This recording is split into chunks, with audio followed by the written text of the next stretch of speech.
एक गांव में एक आदमी रहता था जो बहुत बूढ़ा हो चुका था, जिस वजह से उसे कम दिखाई देता था और बहुत कमज़ोर हो गया था।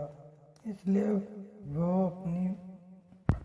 अपनी बची हुई कुछ ज़िंदगी अपने बेटे के साथ बिता सके, इसलिए शहर में रह रहे उसके बेटे के घर रहने चला गया। बेटा एक शहर के छोटे मकान में रहता था।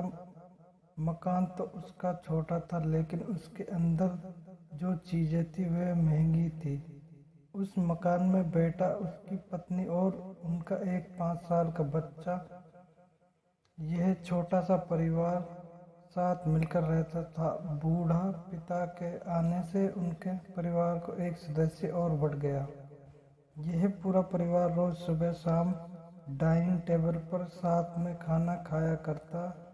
बूढ़ा पिता अपनी कमजोरी के चलते हमेशा खाने की चीजें नीचे गिराता रहता और कई बार कांच के बर्तन भी टूट जाया करते थे। कुछ दिनों तक तो बहुत और बेटे ने यह सब सहन किया, लेकिन बाद में वो दोनों बूढ़ों की ऐसी हरकतों से चिल्लाने लगे।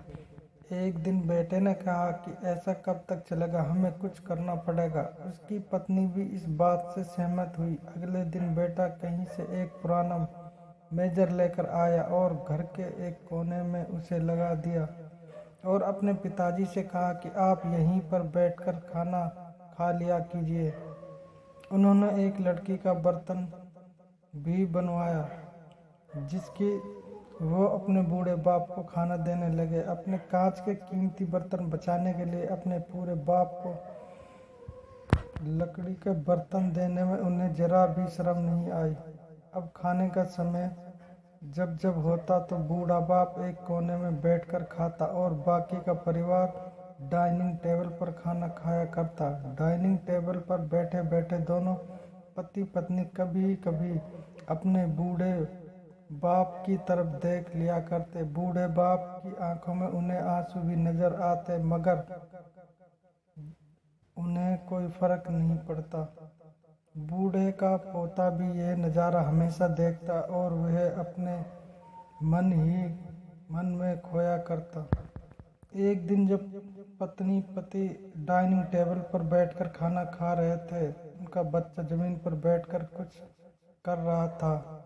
उन दोनों ने बच्चे के हाथ में लकड़ी का टुकड़ा देखा, लेकिन उन्हें कुछ समझ में नहीं आया कि बच्चा लकड़ी के टुकड़े के साथ क्या कर रहा है। जब बच्चे के पिता ने उसे पूछा कि बेटा आओ खाना खा लो, तुम नीचे बैठकर क्या कर रहे हो, तब बच्चे ने भोलेपन से कहा, अरे मम्मी पापा, मैं आप दोनों के लिए लकड़ी का बर्तन बना रहा हूँ, ताकि आप लोग जब आप बूढ़े हो जाओगे तो मैं भी इनमें तुम्हें खाना दूंगा। अपने नादान बेटे द्वारा दी गई ये सहज बात दोनों के दिल में तीर की तरह उतर गई। दोनों एक दूसरे का चेहरा देखने लगे। बिना कुछ कहे ही दोनों की आंखों में पानी आ गया और उन्हें अपनी भविष्य की किताब अपने आप को सामने खुलती हुई नजर आई। उन्होंने समझने में ज़्यादा देर नहीं लगी कि अब उन्हें आगे क्या करना पड़ेगा।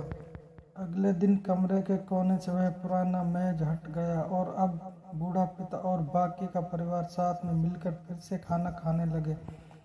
बूढ़े की कमजोरी की वजह से हो रही गलतियां भी अब किसी को नहीं चिढ़ाती थी। दोस्तों, यह कहानी हमें बताती है कि हर वह पत्ता जो आज हरा है वह कल सूखेगा और डाली